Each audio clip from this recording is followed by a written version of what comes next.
In blatant disregard of the oversight powers vested in the National Assembly by the Constitution, this persistent non-compliance constitutes a direct affront to the constitutional authority of the Senate, undermines the doctrine of separation of powers and checks and balances. The committees of the Senate shall, in line with the provision of the Constitution, recommend to the Senate President, who shall be obliged, in line with the Constitution, to issue bench warrant or warrant of arrest on any agency that defaults. The Senate has resolved to take a tougher stance against ministries, departments, and agencies that repeatedly ignore invitations to appear before its committees for oversight and budget performance reviews. The decision followed a motion sponsored by the chairman of the Senate Committee on Finance, Senator Sani Musa, who warned that the growing refusal of some agencies to account for public funds is weakening transparency and legislative oversight.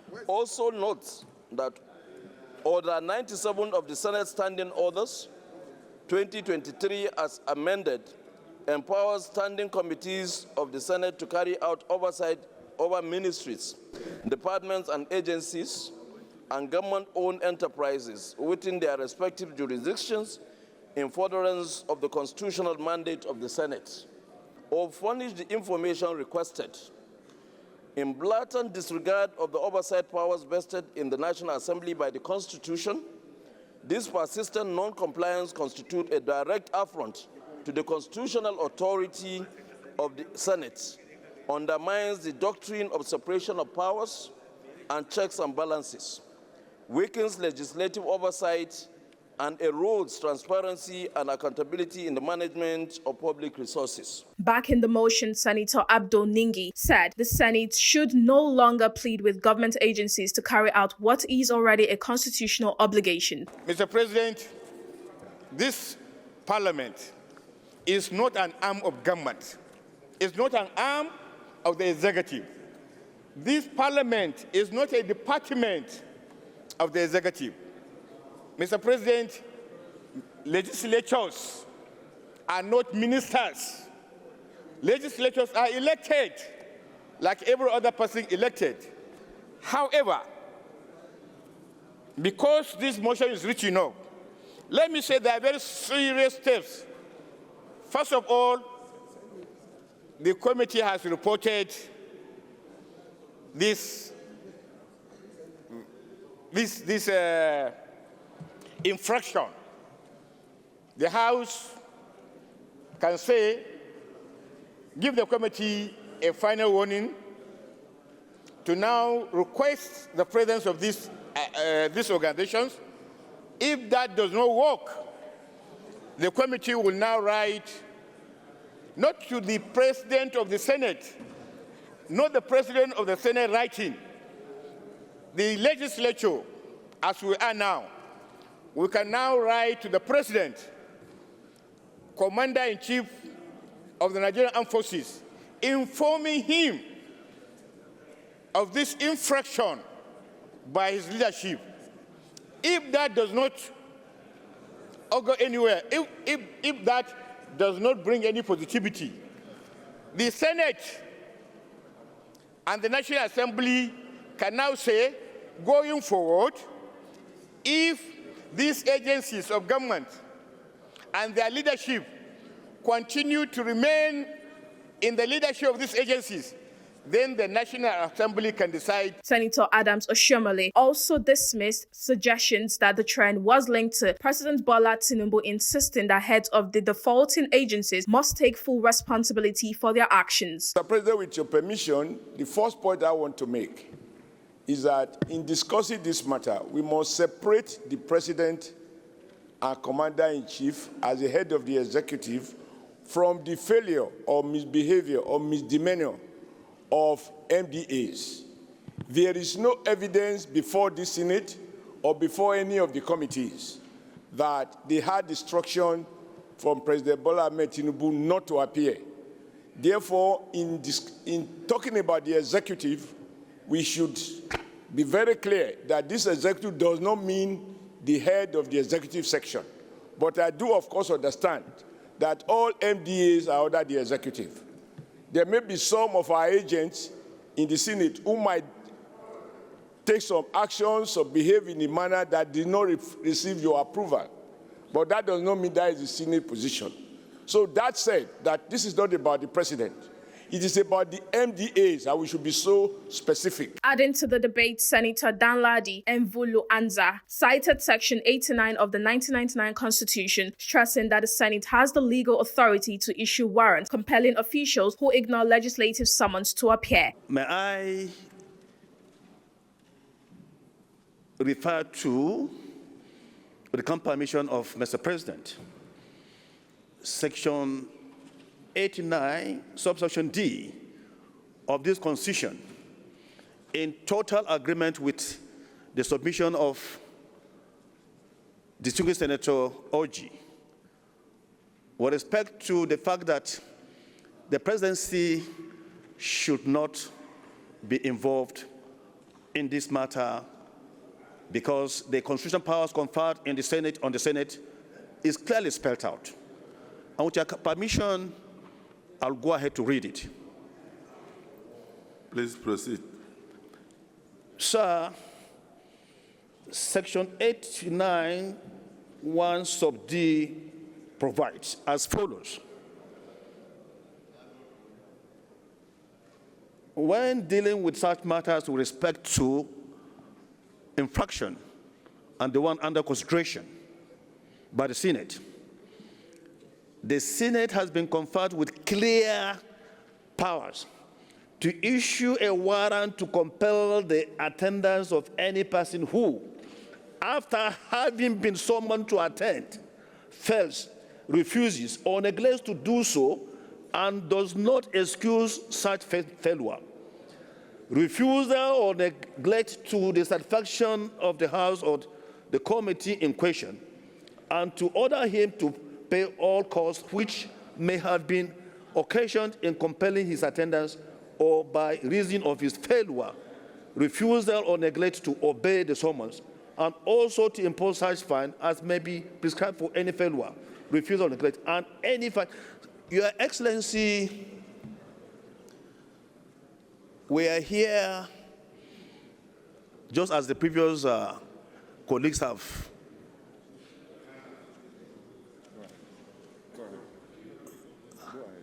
just as the previous colleagues have contributed in support of this motion.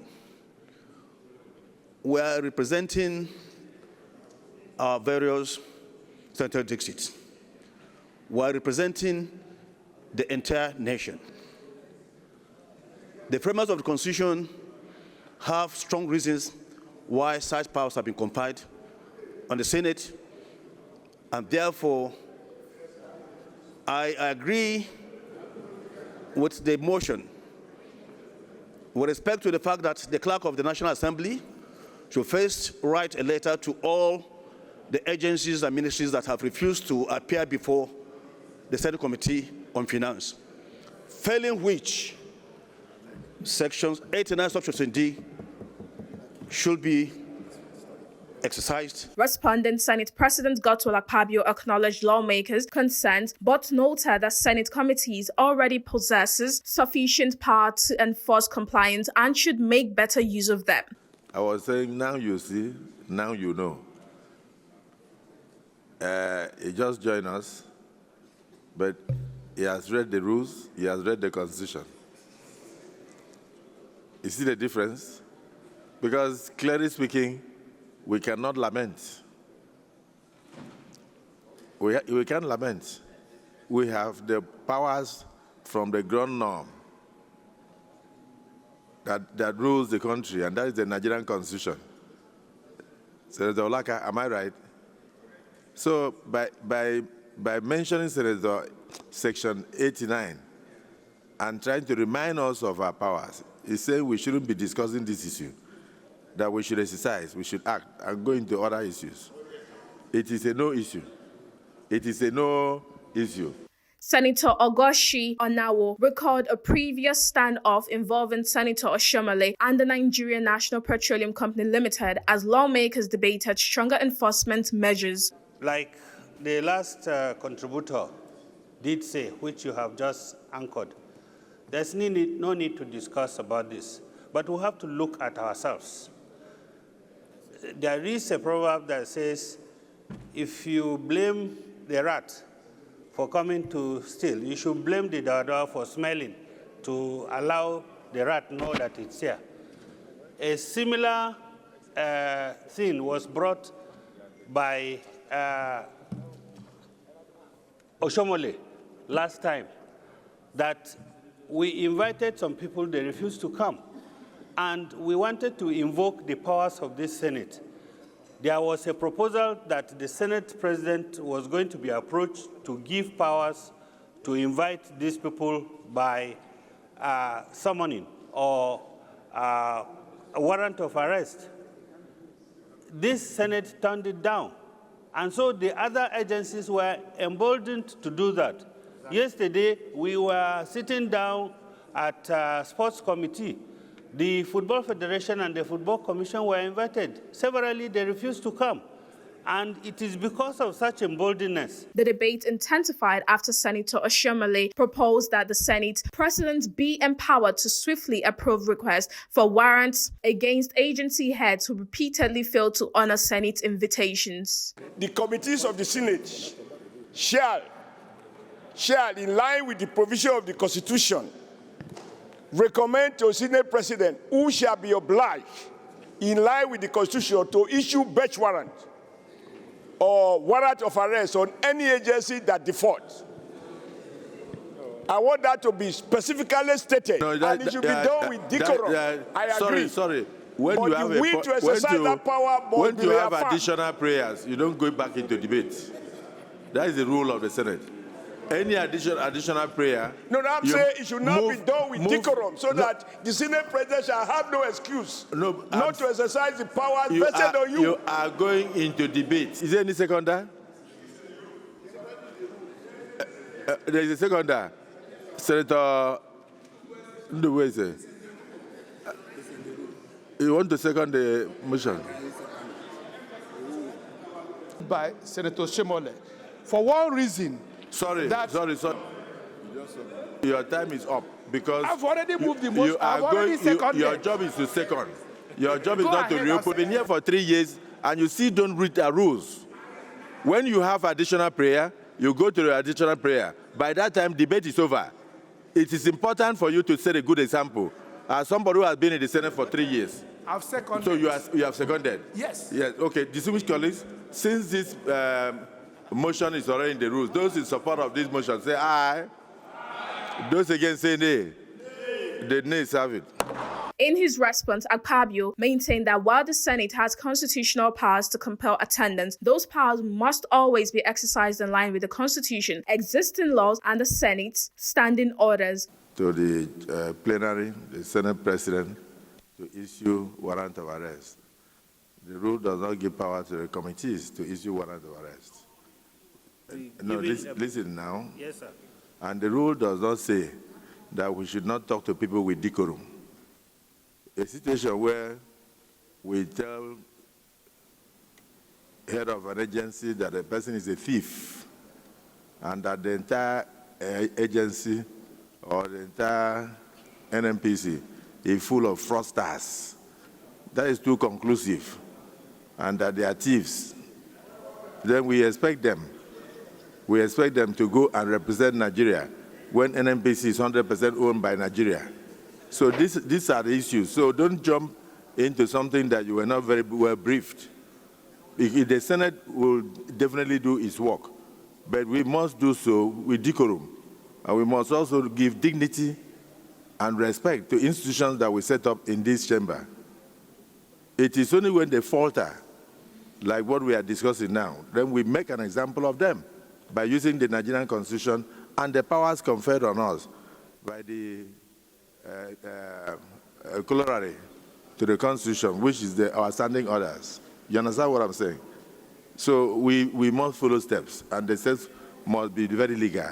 At the end of the debate, the Senate directed the Secretary to the government of the Federation, the head of the civil service, and all ministers to ensure agencies under their supervision promptly honor invitations from the National Assembly. Lawmakers also resolved that any MDA that deliberately frustrates legislative oversight will face sanctions in accordance with the 1999 Constitution, the Legislative Houses Act, the Fiscal Responsibility Act, and the Senate Standing Orders.